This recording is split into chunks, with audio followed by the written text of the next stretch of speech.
My son brazenly sold my apartment for $1.2 million without telling me anything, then handed me a check for a measly $15,000 and cynically said, "Go buy yourself a room in some dump on the outskirts." He imagined me as a helpless old man, and I laughed in his face. He had no idea what I had done a few days before. Before we continue, please subscribe to the channel and let us know where you are listening in the comments. The front door slammed shut with a finality that made the old house shudder. Austin stood in my living room, his expensive Italian leather briefcase catching the afternoon light, streaming through windows I'd cleaned just that morning. His charcoal suit probably cost more than my monthly grocery budget. I sold the house. The words hit me like ice water. No greeting, no explanation. Just 4 words that turned my world upside down. I looked up from my newspaper, still processing what he'd said. "What do you mean, sold?" Austin's jaw tightened as he pulled out a thick stack of legal documents from his briefcase. The papers rustled as he dropped them onto my coffee table, right on top of the crossword puzzle I'd been working on. His gold watch glinted as he reached for his Mont Blanc pen. The deed's already transferred. Settlement was yesterday. His voice carried that same cold efficiency he used with his business clients. "I've prepared everything you need to know." My hands trembled as I reached for the papers. The letterhead read, "Morrison & Associates Real Estate." Below it, in bold black letters, "Final Sale Agreement, 847 Maple Street." Our address. My address for 30 years. "Austin, this is my home. You can't just—" "I can, and I did," he interrupted, checking his Rolex with practiced indifference. "I'm the legal owner, remember? You signed it over to me 3 years ago for tax purposes." The memory hit me like a physical blow. I'd trusted him completely back then. My accountant had suggested the transfer to help with estate planning. Austin had promised nothing would change, that it was just paperwork. Just paperwork. "But you said—" "I said a lot of things." Austin pulled out his checkbook, the leather cover worn smooth from use. "Look, I'm not heartless. I'm giving you $15,000. He tore off the check with a sharp rip and placed it on top of the legal documents. The amount seemed to mock me from the pale blue paper. $15,000 for the house where he'd grown up, where I'd raised him after his mother died, where I'd sacrificed everything to give him opportunities. "There's a place I found for you," Austin continued, his tone suggesting he was doing me a tremendous favor. "It's a small apartment on the outskirts of town. Rent's cheap, perfect for someone in your situation." "My situation?" The words came out as a whisper. "Come on, Dad. Be realistic." Austin snapped his briefcase shut with a metallic click. "You're 65, retired, living on Social Security. You can't maintain this place anymore. The roof needs work. The plumbing's ancient. This way, you get a fresh start without the burden." Burden. The word echoed in my head like a bell tolling. I stood up slowly, my legs feeling unsteady beneath me. "Burden? This house isn't a burden. It's my home. It's an expense you can't afford." Austin straightened his tie, a gesture I remembered from his childhood when he was lying about breaking something. "Sarah and I have been discussing this for months. We both agree it's the best solution for everyone." Sarah. Of course she was involved. His wife had been pushing him to distance himself from me, ever since they got married. I'd seen it in her eyes at every family dinner, every holiday gathering, the calculation, the way she looked at everything I owned like she was already dividing it up. For everyone? My voice was rising now, 30 years of suppressed frustration breaking through. How exactly does throwing your father out of his home benefit everyone? Austin's expression didn't change. If anything, he seemed bored by my emotional response. "You're being dramatic. It's a business decision. The house is worth $400,000. After paying off your remaining mortgage and expenses, I'm left with about $350. I'm giving you 15 grand of that. That's more than generous." Generous? I could feel my face burning, my hands clenching into fists. "You're taking my home and giving me pocket change, and you call that generous? You're getting a free place to live and cash in hand." Austin glanced at his watch again. Most people would be grateful. Grateful. After everything I'd done for him. After working 2 jobs to pay for his college, after going without vacations, new clothes, decent food so he could have piano lessons, soccer camps, the best of everything. After spending every penny I had to make sure he never wanted for anything. I sacrificed everything for you. The words exploded out of me. Everything! And this is how you repay me? Austin finally showed emotion, irritation. That was your choice. I never asked you to sacrifice anything. You ungrateful. I stopped myself, breathing hard. Get out. Fine. Austin picked up his briefcase, completely unmoved by my anger. You have 30 days to vacate. The new owners want possession by mid-May. He walked toward the door with the same casual confidence he'd entered with, pausing only to look back over his shoulder. Oh, and Dad? Try to be practical about this. Fighting it won't change anything. The papers are already signed. The door closed behind him with a soft click, leaving me alone with the legal documents and that insulting check. Through the window, I watched him climb into his BMW, the engine purring to life like a satisfied cat. He didn't look back at the house, our house, as he drove away. I sank back into my chair, staring at the check in my hands. $15,000, the amount I used to make in a month, back when I was building something Austin would never understand. Back when I was creating an empire he didn't even know existed. The sound of high heels on my front porch cut through the silence. Sarah pushed through the door without knocking, her designer handbag swinging as she surveyed the scene. Her perfectly styled blonde hair caught the light as she took in the legal documents scattered across my coffee table. "How did it go?" she asked Austin, though her eyes were already calculating the answer from the tension in the room. Austin straightened his shoulders, suddenly more confident with reinforcement. Exactly as planned. Dad's being emotional about it. Emotional. As if 30 years of raising him single-handedly was just an inconvenient feeling to be dismissed. Sarah's lips curved into what might have been a smile on someone with actual warmth. "Mr. Young, you have to understand, this is for the best." Her voice carried that condescending tone she'd perfected during our few family gatherings. "Austin and I have discussed this thoroughly. You simply cannot maintain this property at your age." "My age?" The words came out sharper than I intended. "I'm 65, not 90. Sarah exchanged a look with Austin, the kind of look that said they'd rehearsed this conversation. "Let's be practical here. You're living on what? Social Security? Maybe a small pension? This house needs constant repairs you can't afford." Austin nodded along like a bobblehead. "The new apartment we found has maintenance included. No stairs to worry about, no yard work. It's perfect for someone in your position." Someone in my position? They had no idea what my position actually was. If they knew about the 47 car washes generating revenue across California, if they understood the investment portfolio I'd built over 3 decades of careful planning, they might sing a different tune. "Besides," Sarah continued, settling into my armchair as if she owned it, $15,000 is quite generous considering the circumstances. Most people would be grateful for such a thoughtful transition. Thoughtful transition. They were stealing my home and calling it kindness. You planned this. The realization hit me like a physical blow. This wasn't Austin's idea. You both planned this together. Austin's jaw tightened. We discussed it, yes. Sarah helped me see that enabling your dependency wasn't helping anyone. Dependency. The word tasted bitter in my mouth. The man I'd sacrificed everything for was calling me dependent while his business struggled with bank loans he couldn't repay. Sarah leaned forward, her manicured nails tapping against the arm of my chair. "Honestly, Mr. Young, you should be relieved. No more property taxes, no more utility bills, no more maintenance headaches. You can focus on enjoying your remaining years." Remaining years. As if they were counting down the days until I became completely irrelevant. "We've already signed the papers," Austin added. "The buyers are eager to close. Fighting this will only create unnecessary legal fees you can't afford." They had it all figured out.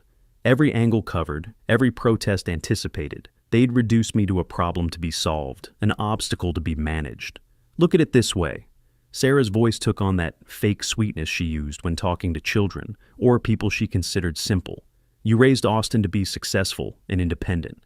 This is proof of how well you did. He's making smart financial decisions. Smart financial decisions. Like over-leveraging his business and stealing from his father." Austin checked his watch again, that same dismissive gesture that had infuriated me earlier. "We need to go. Sarah has a dinner reservation at 7. A dinner reservation. They'd planned to celebrate after destroying my life. Sarah stood, smoothing down her skirt with practiced elegance. "The apartment manager expects you next week to sign the lease. I've already put down the deposit as a gesture of goodwill." Of course she had. They'd planned every detail of my exile while I'd been completely oblivious. Austin moved toward the door, his expensive shoes clicking against the hardwood floors. I'd refinished myself 5 years ago. "Dad, try to see this as a new beginning. Fresh start, less responsibility." Less responsibility. From the man who'd never taken responsibility for anything in his life. Sarah paused at the door, looking back at me with what might have been pity on someone capable of genuine emotion. "Oh, and Mr. Young, the cleaners come Tuesday to prepare the house for staging. Please have your personal items sorted by then." The door closed behind them with a soft finality, leaving me alone with the echo of their footsteps and the weight of their assumptions. Through the window, I watched Austin help Sarah into his BMW, their movements casual and unhurried. They drove away without looking back, probably already discussing their dinner plans, completely satisfied with how easily they'd disposed of me. Silence filled the house like water rushing into a sinking ship. I stood motionless in my living room, the $15,000 check trembling between my fingers. The paper felt lighter than air, yet somehow carried the weight of 30 years' betrayal. $15,000. I stared at the amount until the numbers blurred. Austin had no idea, none whatsoever, what this represented. The graduation photo on my mantelpiece caught my eye. Austin in his cap and gown, grinning beside his Stanford diploma. 4 years at one of the most expensive universities in the country. I remembered writing those tuition checks with aching clarity. $45,000 per year, every semester, punctual as clockwork. $180,000 total. Back then, I'd worked 16-hour days managing 3 car wash locations personally. My hands were perpetually dry from soap and chemicals. My back ached from bending over engines, but Austin needed the best education money could buy. He'd called me every few weeks, casual as ordering coffee. "Dad, I need money for books. Dad, can you help with my laptop? Dad, the fraternity has this networking event." Each request granted without hesitation, each sacrifice made gladly. Moving to my desk, I pulled out the bottom drawer where I kept old financial records. There it was. The folder labeled Austin's business investment, $75,000. I'd liquidated my emergency savings in 2019 when he'd pitched his revolutionary consulting concept. "This is going to change everything, Dad," he'd promised, eyes bright with entrepreneurial fever. "I'll pay you back within 2 years, guaranteed." The check had cleared on a Tuesday. The promise evaporated like morning fog. My fingers traced through more documents. Annual statements showing regular transfers. $15,000 every December for 15 consecutive years. Christmas gifts, I'd called them. Help with life, Austin had termed them. $225,000 in help that never required repayment, never came with gratitude, never seemed to register as anything more than his due.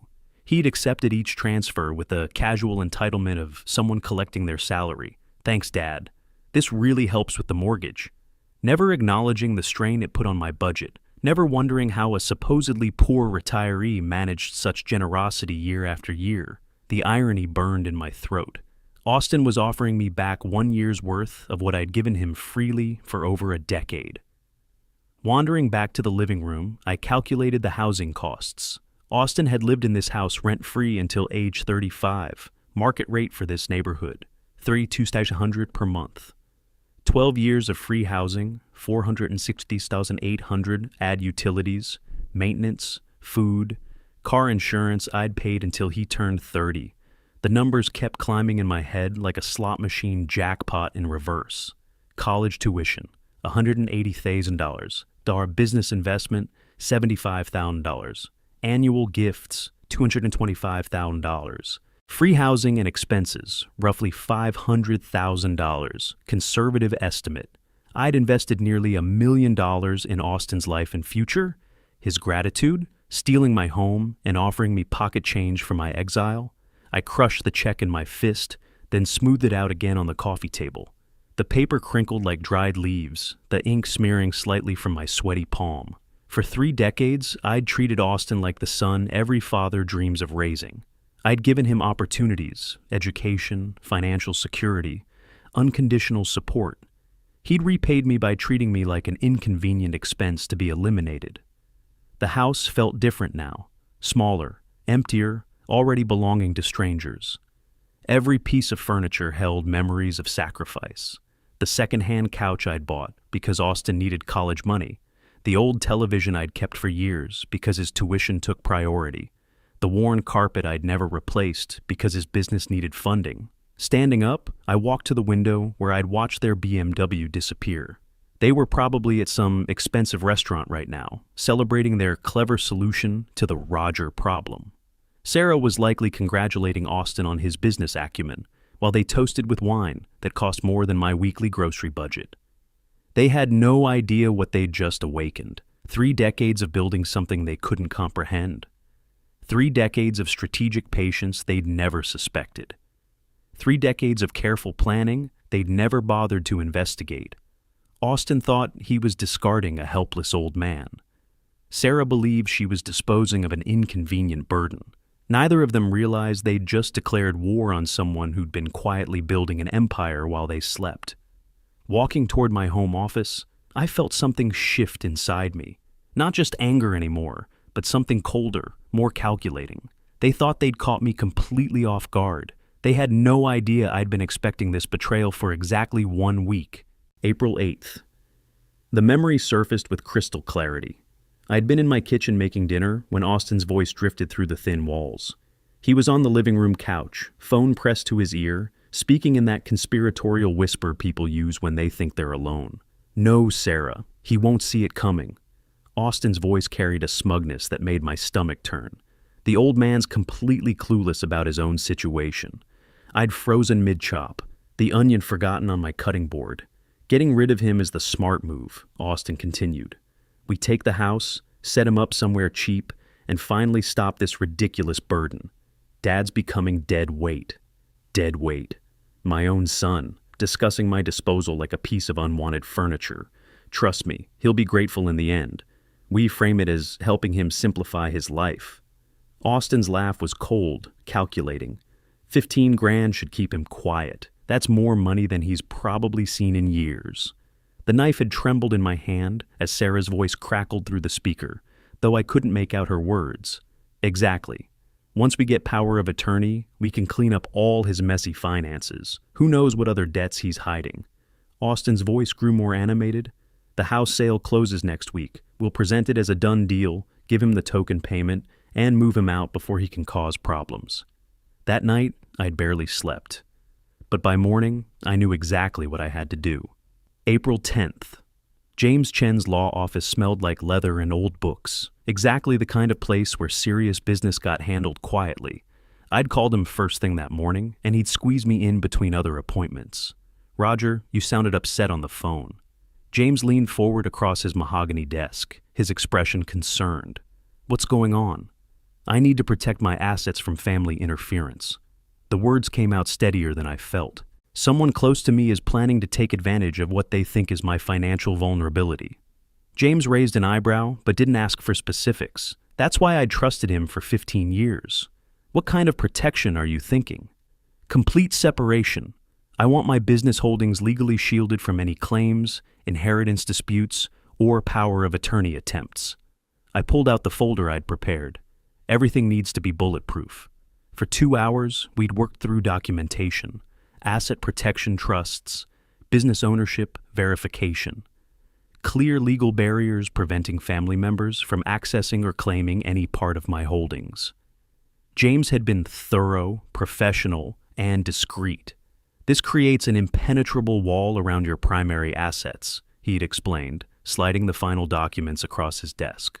"No one can touch your business empire or personal holdings without your explicit consent. Even family members would need to go through multiple legal challenges that would take years and cost them more than they could ever recover." I'd signed everything with steady hands, knowing I was building a fortress they'd never breach. "Is there anything else you need to discuss?" James had asked, clearly sensing there was more to the story. "Not yet," I'd told him, "but I might need your services again soon." Now, standing in my home office on the evening of April 15th, I pulled out the legal documents James had prepared. Every page was perfect, every protection airtight. Austin and Sarah thought they were dealing with a helpless old man with no resources and no options. They had no idea they'd just declared war on someone who owned 47 profitable businesses across California. Someone who'd spent decades building an empire while they slept. Someone who'd anticipated their betrayal and prepared accordingly. The irony was delicious. While Austin struggled with bank loans and business debts, while Sarah plotted to steal what she thought were my meager possessions, I sat on assets worth more than they could imagine. Tomorrow, I would begin teaching them exactly how wrong they were. Tonight, I would plan their education very carefully. Dawn broke gray and determined, matching my mood perfectly. I'd slept better than I had in weeks, my mind finally clear about what needed to happen. After 30 years of building my empire in shadows, it was time to step into the light, strategically, of course. By 7:30, I was dressed in my best Navy suit, the one I wore for serious business meetings. Austin had no idea I owned anything besides jeans and old work shirts. Today, he'd begin learning how much he didn't know about his father. The drive to First National took 20 minutes through morning traffic. I'd chosen this bank carefully, the same institution where Austin had bragged about securing his business loan 2 years ago. During that celebratory dinner, he'd mentioned the manager by name, the loan amount, even the payment schedule, information I'd filed away without him noticing. Mr. Young. The receptionist's face lit up with genuine warmth as I approached the marble counter. How wonderful to see you. Are you here for a deposit, or would you like to speak with someone about your accounts? My car wash businesses had been banking here for 15 years. Weekly deposits of $50,000 to $70,000 per location created the kind of relationship that opened doors quickly. I need to speak with Mr. Harrison about a family matter. Is he available? Of course. Let me check his calendar. Her fingers flew across the keyboard. He can see you in 10 minutes. Would you like coffee while you wait? Harrison's office smelled of expensive leather and success. Awards lined the walls, photos of him with local business leaders, certificates of banking excellence. The kind of office where serious financial decisions got made daily. Roger, good to see you. Harrison stood, extending his hand with the warm familiarity reserved for major clients. What brings you in today? Everything okay with the car wash accounts? The business accounts are fine. I'm here about a personal matter involving my son. I settled into the leather chair across from his desk. Austin Young. I believe he has a loan with your institution. Harrison's expression shifted to professional caution. I can't discuss specific customer information, you understand? I'm not asking for details. I'm here as a concerned father, and more importantly, as a long-standing client of this bank. I leaned forward slightly. Yesterday, my son informed me he'd sold my house without my knowledge or consent. He offered me $15,000 as compensation for what he called my burden. The banker's eyebrows rose. That sounds concerning. Austin believes I'm a poor retiree with no assets or business connections. He's been systematically planning to eliminate what he sees as his financial responsibility toward me.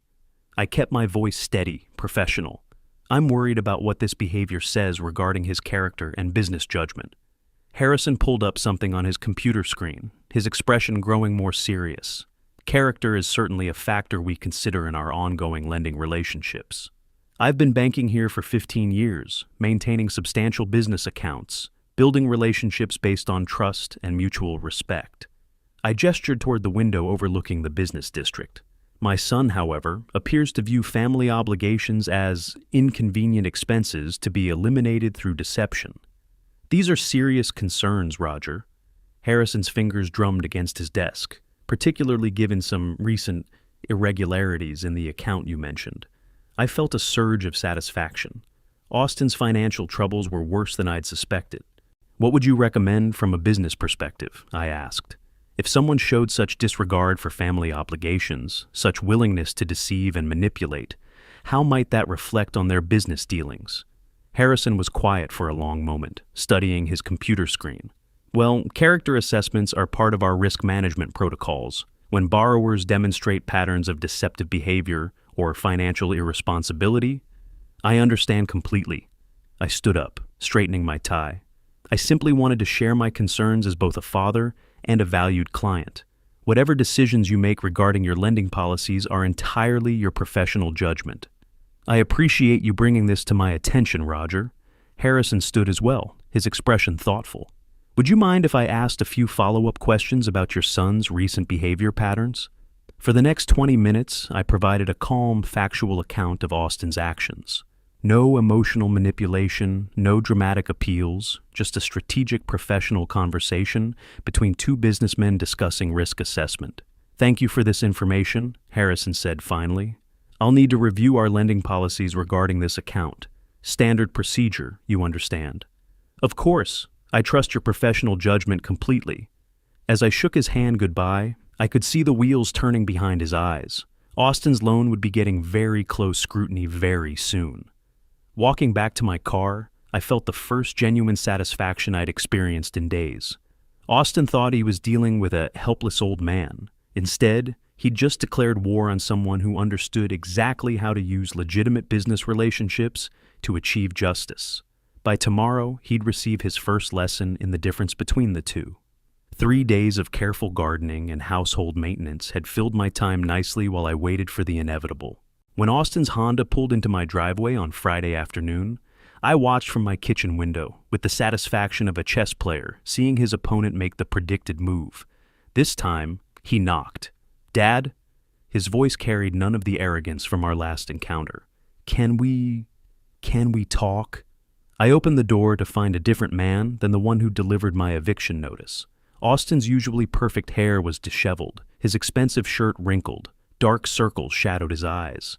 The confident businessman had been replaced by someone who looked like he hadn't slept in days. Of course. "Come in." I stepped aside, maintaining the same calm tone I'd use with any visitor. Austin settled onto the same couch where he'd once sat, smugly explaining my disposal. Now he fidgeted with his wedding ring, his leg bouncing with nervous energy. "I got a call from the bank on Tuesday." He rubbed his face with both hands. "They want the full loan amount. Immediately. $200,000. I raised my eyebrows in mild surprise. That seems unusual. They said there were concerns about my character and business judgment. Austin's voice cracked slightly. They're demanding repayment within 30 days, or they'll begin foreclosure proceedings on my office building. Character concerns? I kept my tone neutral, curious. The expansion I told you about last year, the new equipment, the premium office space in downtown San Jose, it was supposed to triple our revenue. Austin's words tumbled out faster now. I leveraged everything. The monthly payments were manageable when clients were paying on time, but 3 major contracts fell through in February. He stood up, pacing to the window where he'd once watched me receive his $15,000 insult. I've sold everything I can. The Rolex, Sarah's jewelry, my vintage guitars. Even traded the BMW for a basic Honda. His laugh was bitter. Raised about $30,000, but I'm still $170 short. The irony was exquisite. Austin had calculated my worth at $15,000, and now he needed more than 10 times that amount to save himself. She's talking about leaving. Austin's voice dropped to a whisper.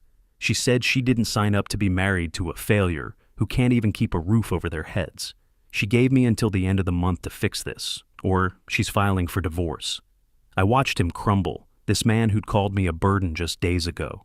That's unfortunate. Dad, I know I hurt you with how I handled the house situation. Austin turned back to face me, desperation stark in his eyes. I realized now that I was insensitive about your feelings. Insensitive, as if stealing my home was merely a social misstep. I'm asking for your help. I know you don't have much, but if you could loan me whatever you can manage, I'll pay you back with interest. I'll put it in writing, make it legal, whatever you want. The silence stretched between us like a chasm. Austin waited, hope flickering in his expression, as he searched my face for any sign of sympathy or willingness to help. No. The word came out flat, final. Austin blinked. No? I don't have the resources to help you with this kind of financial crisis. I stood up, smoothing down my shirt. As you recently pointed out, I'm just a poor retiree living on Social Security. $15,000 was more money than I'd seen in years, remember? The color drained from Austin's face as his own words came back to haunt him. "But, Dad, you have to understand." "I understand perfectly." I walked toward the front door, my movement making it clear the conversation was over. "You're in exactly the position you put me in 3 days ago. The only difference is that no one's offering you pocket change to ease the transition." Austin followed me to the door, his composure finally cracking completely. "Please, you're my father. You're the only person left who might help me." I opened the door, cool afternoon air flowing into the house. "You made it very clear that our relationship was a business transaction. You terminated that relationship. Now you'll need to find business solutions elsewhere." "Dad, please." "Goodbye, Austin." He stood in my doorway for a moment longer, perhaps hoping I'd change my mind, perhaps realizing for the first time that actions have consequences. Then he walked to his modest Honda, started the engine, and drove away. I closed the door and returned to my kitchen window, watching until his car disappeared around the corner. 2 days of watching Austin's Honda drive past my house twice daily, hoping for some sign of forgiveness, no doubt, convinced me it was time for the next lesson. Sunday afternoon seemed perfect for a field trip. I called him at noon. "Austin, would you like to take a drive with me? There's something I want to show you." His voice carried desperate hope. "Of course, Dad. Whatever you want." 30 minutes later, Austin sat in my passenger seat as we drove toward the industrial district on the south side of San Jose. He kept stealing glances at me, probably wondering if this meant reconciliation was possible. "Where are we going?" he asked as we turned onto Commerce Boulevard. "You'll see." The large blue sign came into view first. Young's Premium Car Wash, family-owned since 1995. Austin's eyes widened as he read it, then flicked to me with confusion. "Dad, there's someone with our last name who—" "No," I interrupted gently, pulling into the manager's parking space. "There isn't. Marcus Rodriguez, my site manager for the past 8 years, approached my car with his usual professional smile. 'Mr. Young, good to see you. Everything running smoothly today?' Austin's mouth fell open as Marcus addressed me with obvious familiarity and respect. "Everything looks excellent, Marcus. This is my son, Austin. I thought I'd give him a tour of the operation." "Wonderful. Your dad's built something really special here, Austin. We're processing about 400 cars daily now." 400 cars. At an average of $25 per wash, that meant $10,000 in daily revenue from this location alone. Austin's calculator brain was obviously working overtime as we walked toward the facility entrance. The operation hummed with efficient precision. 8 wash bays operated simultaneously. Conveyor systems moving vehicles through automated processes, while teams of employees handled detailing and customer service. Electronic displays showed real-time revenue tracking, customer satisfaction scores, equipment performance metrics. "This is impressive," Austin managed, watching a luxury sedan emerge spotless from Bay 3. "We've been perfecting the process for 3 decades, I explained calmly. Started with 1 location in 1995, added 2 more by 2000, then expanded systematically across the Bay Area." Austin stopped walking. "Expanded? How many locations?"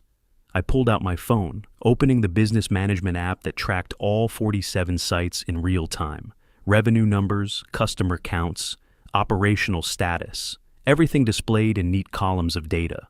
47 locations currently, from San Francisco to San Diego, with concentrations in every major metropolitan area.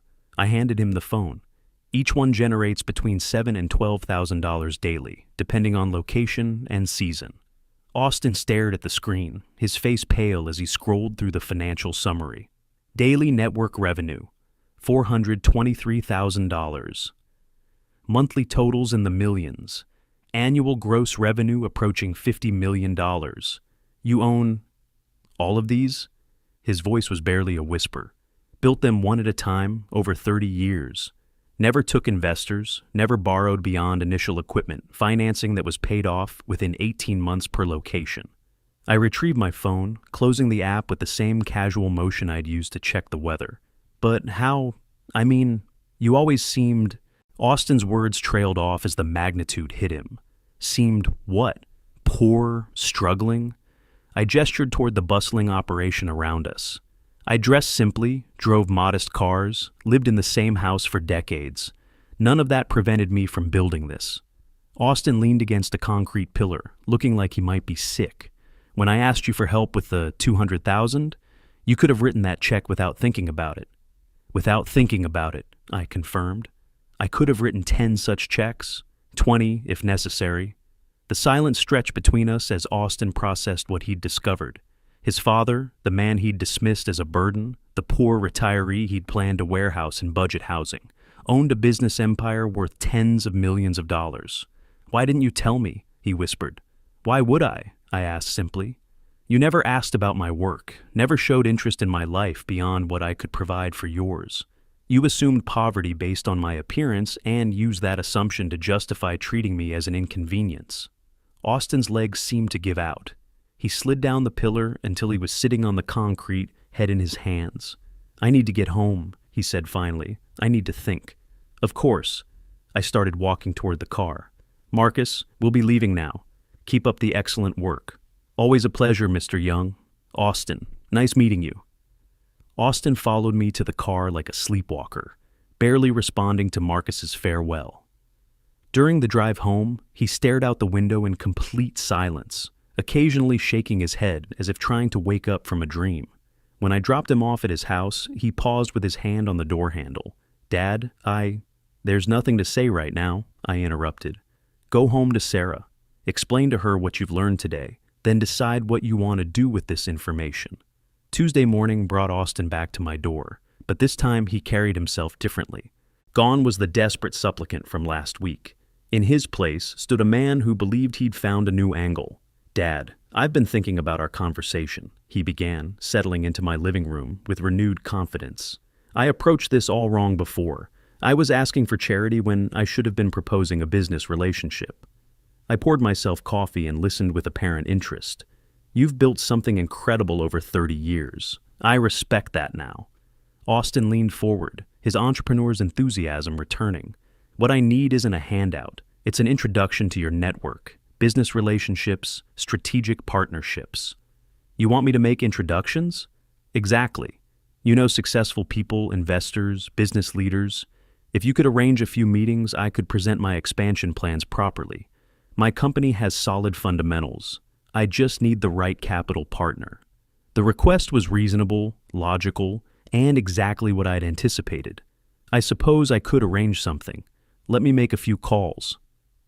By Thursday afternoon, I'd scheduled lunch with David Chen, James's brother, who ran a successful investment firm.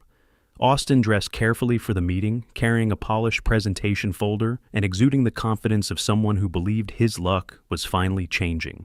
"David, I'd like you to meet my son, Austin," I said, as we sat down at the exclusive downtown restaurant David preferred. "He's the one I mentioned with the consulting business." David shook Austin's hand warmly. "Roger speaks very highly of your business acumen. Tell me about your company." Austin launched into his pitch with practiced enthusiasm. Revenue projections, market analysis, expansion strategies. He presented everything professionally and persuasively. David listened with genuine interest, asking thoughtful questions about scalability and competitive advantages. "This sounds promising," David said during a natural pause. "Roger, you must be proud of Austin's entrepreneurial spirit." "Oh, absolutely. Austin has always been focused on financial success." I set down my coffee cup carefully. "In fact, David, I should mention that Austin recently demonstrated remarkable business discipline. He made the difficult decision to sell his father's house to optimize his cash flow position."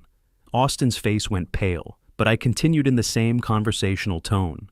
"He offered me $15,000 for a property worth $400,000, explaining that someone in my financial position should be grateful for such generosity. Quite strategic thinking, maximizing asset extraction while minimizing cost exposure." David's expression shifted from interest to concern. "He sold your house?" Austin viewed our relationship through a purely business lens. Family obligations as burdens to be minimized. Elderly parents as expensive liabilities. I smiled at Austin, whose confidence was visibly deflating. It shows a certain ruthless business mindset, doesn't it? The lunch concluded politely, but without any investment offer.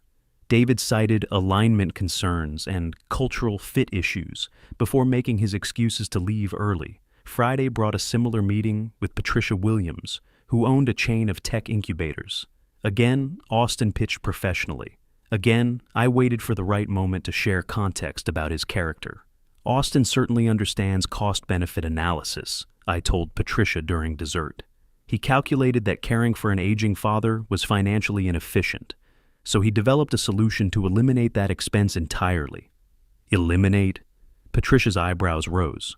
Well, when Austin discovered his father was becoming what he called dead weight, he arranged to relocate him to budget housing on the outskirts of town. Quite clever resource reallocation, actually. Patricia declined to schedule a follow-up meeting. By the following Tuesday, Austin had begun to recognize the pattern. Each meeting started promisingly, then deteriorated after I shared family context. Each potential partner lost interest once they understood Austin's approach to family obligations. "Dad, we need to talk," Austin said after our third failed introduction. His voice carried an edge I hadn't heard before, suspicion mixed with growing desperation. "Of course. How can I help? Are you telling these people things specifically to sabotage me?" I looked genuinely puzzled. "I'm sharing relevant character information. These are business relationships built on trust, Austin. People want to know who they're dealing with. But the way you tell it makes me sound like someone who treats family members as business expenses to be optimized." I shrugged. "Austin, I'm simply describing your actual behavior. If that creates concerns for potential partners, perhaps the issue isn't my storytelling." Austin stared at me, the full realization finally crystallizing. His father wasn't helping him network. He was systematically destroying every opportunity. Friday evening brought Austin to my door again, but this time I barely recognized the man standing on my porch. The confident entrepreneur had been replaced by someone who looked like he'd aged 10 years in 3 days. His clothes hung loose, his eyes were bloodshot, and his hands shook as he raised them to knock. "Dad." His voice cracked on the single word. Can I come in? I have nowhere else to go." I stepped aside wordlessly, watching him shuffle into my living room like a wounded animal seeking shelter. He collapsed onto the couch where he'd once sat, smugly planning my exile, now broken and hollow. "Sarah filed for divorce yesterday." The words tumbled out without preamble. She said she couldn't watch me destroy everything we'd built together. Couldn't stand being married to someone who'd lost everything because he was too proud to maintain family relationships. I poured myself a glass of water and listened. She took the last of our joint savings for a security deposit on her own apartment. Said she needed to protect herself financially before I dragged her down completely. Austin's laugh was bitter and broken. 22 years together, Dad. Since college. She was my best friend, my partner, my everything, and she walked away like I was a stranger. That must be difficult. Difficult? Austin looked up at me with hollow eyes. "Dad, she was the only person who knew me completely, the only person who supported my dreams, who believed in my potential. Now she looks at me like I'm some kind of failure she's embarrassed to have been associated with." He stood and walked to the window, staring out at the darkening street. "It's not just Sarah. Everyone's gone." His voice dropped to a whisper. "My business partner terminated our agreement yesterday. Said my reputation issues were creating liability for the company. My assistant quit without giving notice. Even my accountant stopped returning my calls." I remained silent, watching him process the full extent of his isolation. You know what the worst part is? The friends. People I've known for 15 years, people who came to my wedding, who celebrated every business success with me. They're all suddenly too busy to take my calls. Austin pressed his forehead against the glass. I realized none of them were actually my friends. They were networking contacts who enjoyed associating with success. Social relationships often have transactional elements. Austin turned back to face me, desperation stark in his expression. "Marcus Chen, David's nephew, remember him? We played golf every month for 5 years. Yesterday I ran into him at the grocery store. He pretended not to see me, Dad. Literally turned around and walked the other way rather than acknowledge I existed." The silence stretched between us. Austin's breathing was ragged, emotional exhaustion evident in every line of his body. "I went to Jake Morrison's birthday party last weekend. You remember Jake? We were roommates in college, best man at each other's weddings. When I walked in, the entire conversation stopped. 20 people just stared at me like I was some kind of contagious disease. Austin's voice broke completely. Jake pulled me aside after 5 minutes and asked me to leave, said my presence was making his other guests uncomfortable. I watched my son crumble. This man who'd once dismissed me as dead weight, now experiencing what true isolation felt like. I don't understand what happened to my life. Austin slumped back onto the couch, head in his hands. 3 weeks ago, I had everything. A successful business, a loving wife, a social circle, respect in the community. Now I have nothing, less than nothing. You have this house for tonight. Austin looked up at me with something approaching hope. Dad, I know I treated you terribly. I know I made horrible mistakes about who you were and what you meant to me. I'm not asking for money or business help. I just need someone to talk to, someone who remembers when I wasn't a complete failure. The desperation in his voice was absolute. This was no longer the arrogant son demanding his inheritance or the desperate businessman seeking investment connections. This was a broken human being who'd lost every relationship that mattered to him, sitting alone with the father he'd betrayed. I'm listening, I said finally. Monday evening brought a different Austin to my door. Not the arrogant businessman from weeks ago, not the desperate supplicant seeking money, not even the broken man confessing his losses. This Austin stood on my threshold with something I hadn't seen from him in 30 years. Genuine humility. Dad, I know I have no right to ask anything from you, he began, his voice steady but quiet. I'm not here for money or help or business connections. I just want to apologize. Really apologize. And maybe ask if there's any way you could forgive me. I stepped aside, letting him enter the living room where our relationship had been destroyed and might possibly be rebuilt. Austin remained standing, as if sitting would presume too much familiarity. I've been thinking for 3 days straight about everything I did wrong, not just recently, but for years, decades even. He looked directly at me, no longer avoiding eye contact, as he had during previous visits. I treated you like you were my employee instead of my father. When you sacrificed to send me to Stanford, I acted like you owed me that education. When you gave me money for my business, I treated it like an investment I deserved, rather than a gift from someone who loved me. I sat down, but said nothing, watching him struggle with words he'd never spoken before. The house. That was the worst thing I've ever done. Austin's voice cracked slightly. You raised me in that house. You kept it perfect for 30 years, maintained every detail, made it a home, and I sold it without even asking your opinion, let alone your permission. He ran his hands through his hair, a gesture I remembered from his childhood when he was trying to process something difficult. I called you dead weight, Dad. I actually used those words to describe my own father to Sarah, the man who worked 16-hour days so I could have music lessons and sports teams and college prep courses. Austin's composure finally broke. You were never a burden. You were the best father anyone could ask for, and I was too selfish and arrogant to see it. The silence stretched between us. Austin waited, not pushing for a response, seemingly prepared for rejection. I lost everything because I deserved to lose everything, he continued finally. Sarah left because she realized she was married to someone who could treat his own father like an inconvenience. My friends disappeared because they saw who I really was underneath the success. My business failed because I was too proud to maintain the relationships that mattered. Austin moved closer, not sitting, but kneeling beside my chair, a posture I hadn't seen since he was 8 years old and had broken my favorite lamp. I don't want your money. I don't want your business connections. I don't even want you to fix my problems. His eyes were bright with tears he wasn't trying to hide. I just want my dad back. I want the chance to be the son you deserve to have all along.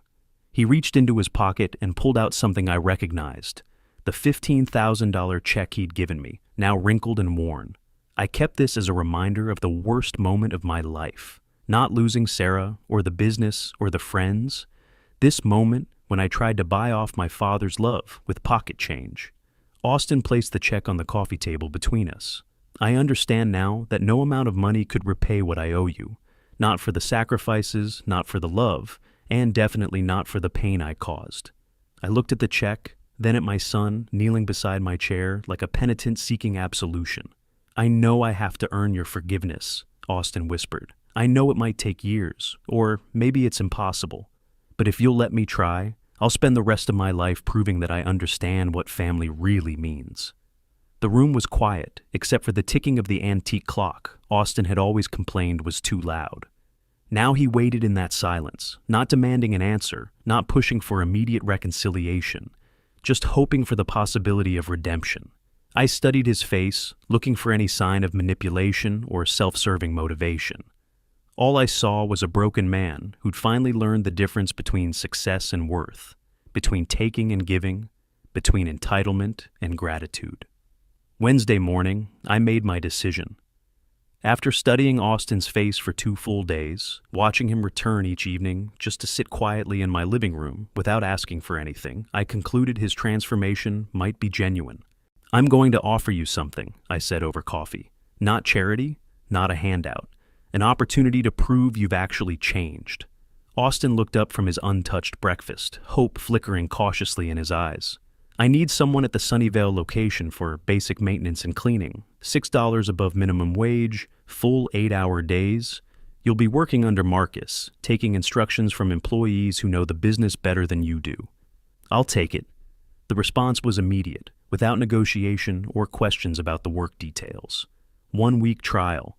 If you prove you can handle honest work with the right attitude, we'll discuss whether this arrangement continues. Austin nodded, understanding this was a test rather than employment. We drove to the car wash in relative silence, both of us aware that this week would determine whether our relationship had any future. Marcus showed Austin to the equipment room, explaining his responsibilities: sanitizing vacuum stations, restocking supply dispensers, maintaining tire shine applicators, and general facility cleaning. Nothing glamorous, nothing requiring business acumen or strategic thinking, just honest, physical labor. The first day was brutal. Austin struggled with the industrial vacuum systems, fumbled with chemical mixing ratios, and moved with the inefficiency of someone unaccustomed to manual work.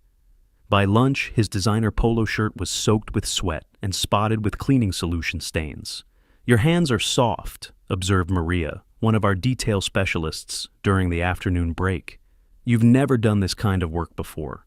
"No, I haven't," Austin admitted without embarrassment. "I need to learn. Could you show me the proper technique for applying the protectant solution?"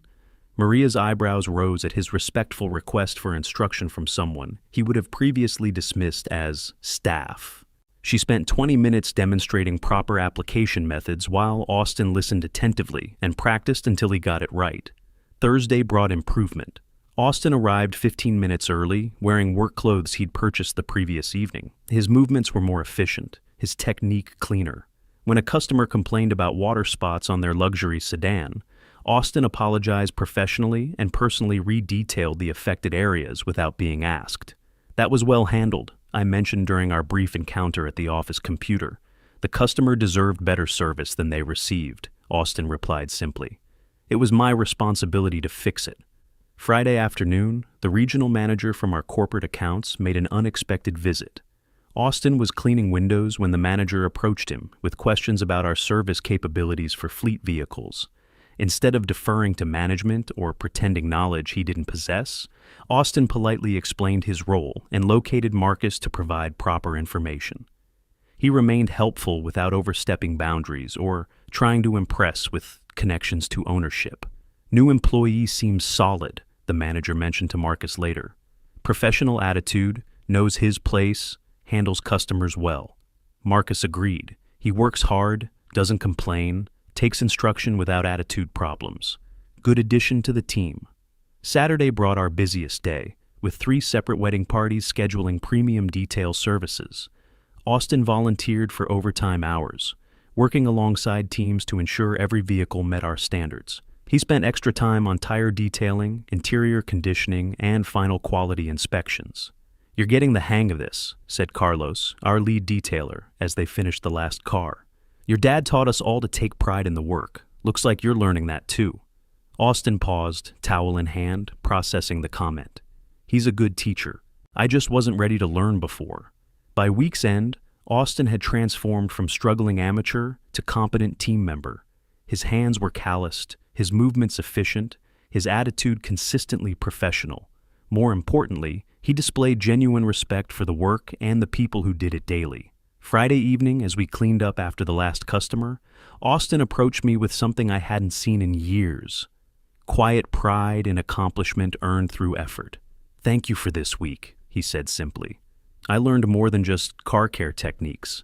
I watched my son secure equipment and check supply levels with the same attention to detail he'd once applied to business spreadsheets." The arrogant executive was gone, replaced by someone who understood the dignity of honest work and the value of earning respect. Sunday afternoon, as Austin cleaned the last vacuum station with the same care he'd shown all week, I made the final decision. Justice had been served, transformation had been proven, and it was time for complete honesty. "There's something important we need to discuss," I said as he finished organizing the supply room. "I've asked James Chen to meet us at his office this afternoon. There are some family business matters to resolve." Austin nodded without question, his trust now complete. During the drive to James's office, he sat quietly, no longer demanding explanations or trying to control situations beyond his understanding. James greeted us with the warmth of someone who had witnessed our entire journey. "Roger, Austin, I have the documents prepared as we discussed."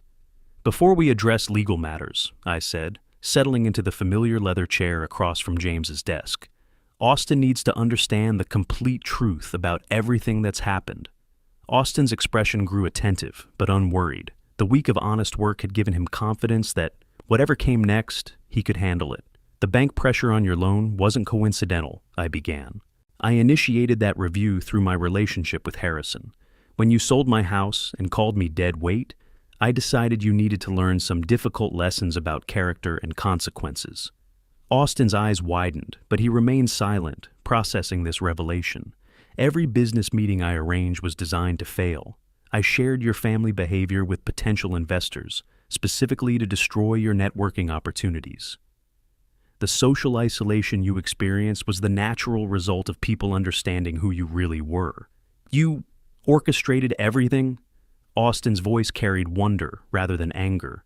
"From April 8th, when I overheard you planning my disposal, until this moment. Every setback, every rejection, every loss was carefully planned to teach you what you clearly hadn't learned through 38 years of privilege and success." Austin leaned back in his chair, the magnitude of the revelation settling over him.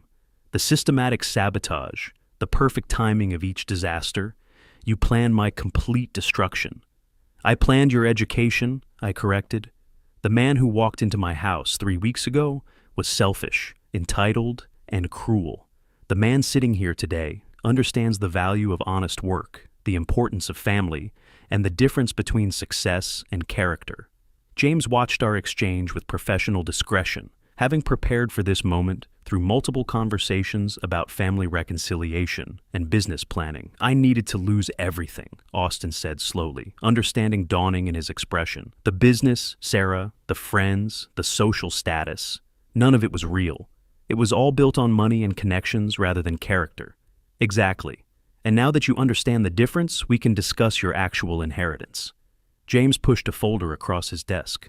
"Austin, your father has restructured his will and business holdings. Instead of simple inheritance, he's offering you partnership in the car wash operations." Austin opened the folder, scanning documents that outlined a gradual ownership transfer based on performance and character demonstration over the next 5 years. "You'll start as operations manager for the Northern California region," I explained. 15 locations generating approximately $2 million annually. "If you prove you can handle the responsibility with the same integrity you showed this week, we'll expand your role." "Dad," Austin's voice broke slightly. "After everything I did to you, everything I said—" "You've earned this opportunity," I interrupted. "Not through inheritance or entitlement, but through genuine character change. The man who kneeled beside my chair asking for forgiveness, who worked humbly alongside employees he once would have dismissed, that man deserves a chance to build something meaningful." Austin studied the partnership documents, understanding that this wasn't charity, but opportunity to prove himself on a larger scale. "James helped me establish protections ensuring you can't simply inherit wealth without earning it," I continued. "Every advancement requires demonstrated competence and character. You'll build your financial security the same way I did, through hard work and smart decisions." "This is more than I deserve," Austin whispered. It's exactly what you deserve now, that you understand the difference between taking and earning. I stood up, extending my hand to my son. Welcome to the family business, partner. Austin rose and clasped my hand, then pulled me into the first genuine embrace we'd shared in decades. Thank you for loving me enough to teach me these lessons, even when I didn't want to learn them. Thank you for becoming the man I always knew you could be. James smiled as he witnessed the completion of the most unusual family reconciliation of his career. Shall we sign these partnership agreements? As Austin picked up the pen to formalize our new beginning, I felt the satisfaction of perfect justice achieved through love rather than revenge. The arrogant son was gone forever, replaced by a man worthy of the Young family name.